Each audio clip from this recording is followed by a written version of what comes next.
ele dá o exemplo, ele escreve um livro sobre o Leviatã. O que seria esse livro? Um livro onde ele fala de um monstro bíblico ou mitológico, né?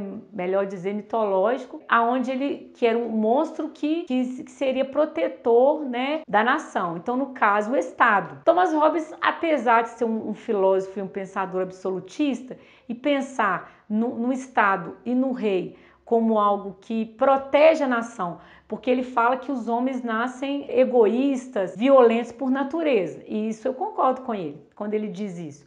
Que as pessoas precisam de um ordenamento, precisam de uma organização, precisam de um Estado.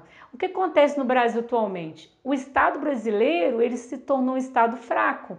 Por quê? Os seus governantes, em sua maioria, estão dando um mau exemplo na política brasileira. E isso enfraquece o país. Na questão da violência também, por o país estar passando uma fase muito difícil, uma grande crise, o país hoje vive um grau de violência altíssimo, né? As leis do país também não ajudam. Além do Estado, está um Estado bem fraquejado, passando por um período de instabilidade. Também a questão da corrupção, além disso tudo, a violência ela também é gerada por leis que não dão embasamento para o país, né? As pessoas não tem uma lei forte e o que as pessoas veem? Muita impunidade. A questão da impunidade, ela gera mais violência, mais crimes, né, tão bárbaros como a gente tem visto atualmente.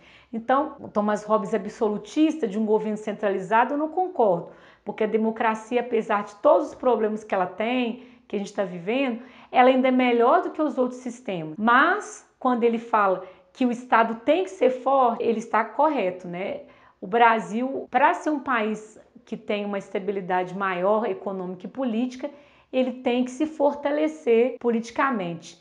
Espero que a gente tenha êxito, né, no futuro, porque hoje a situação é muito crítica. O Jean Bodin também, ele fala que o rei deveria ser o pai da nação.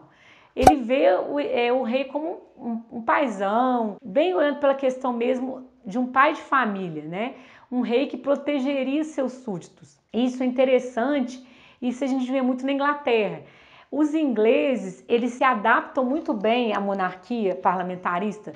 Para quem não sabe, monarquia parlamentarista é uma monarquia onde existe a rainha, ela é uma chefe de Estado, mas o David Cameron, que é o primeiro-ministro, ele que tem as atribuições para governar a nação de uma maneira ligada à economia, questões mais políticas, mas os ingleses gostam muito da rainha, como se ela fosse mesmo a mãe deles, né? Eles a veneram.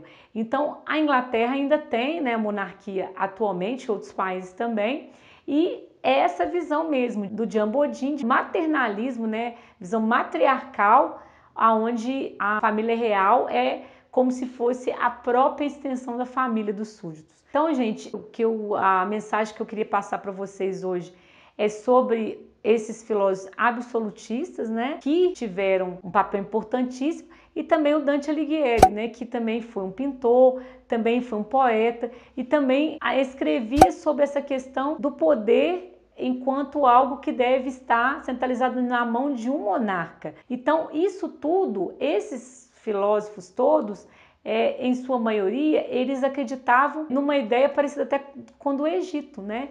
Que o rei como alguém que fosse personificado por Deus, alguém que fosse divino, que tivesse todo o poder e as outras pessoas obedeceriam. Mas, como eu falei no início do vídeo, contextualizando historicamente, eles necessitavam, né, de um governo forte, aonde os burgueses conseguiriam se estabilizar economicamente. Então é só isso por hoje, pessoal. Não sei se vocês já conheciam esses filósofos. Acredito que o Maquiavel e o Thomas Hobbes talvez. Mas eu espero que eu tenha contribuído com vocês nessas questões ligadas a essa fase, né? Que é a fase que eu falei no início, e a fase da centralização, do absolutismo. Então o absolutismo, ele na história e na filosofia, eles andavam juntos.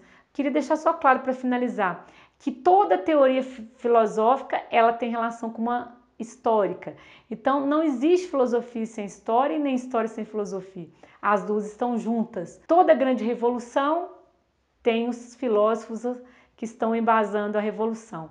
No caso, o absolutismo tem os filósofos absolutistas. Para as pessoas ou seguidores que ainda não me seguem nas redes sociais, Facebook e Instagram, elas aparecerão na tela e na descrição dos vídeos. Os seguidores do meu canal que tiverem interesse em adquirir meu livro de poesia e inspirações terão grandes surpresas, pois o mesmo apresenta muitas reflexões e eleva o espírito dos leitores.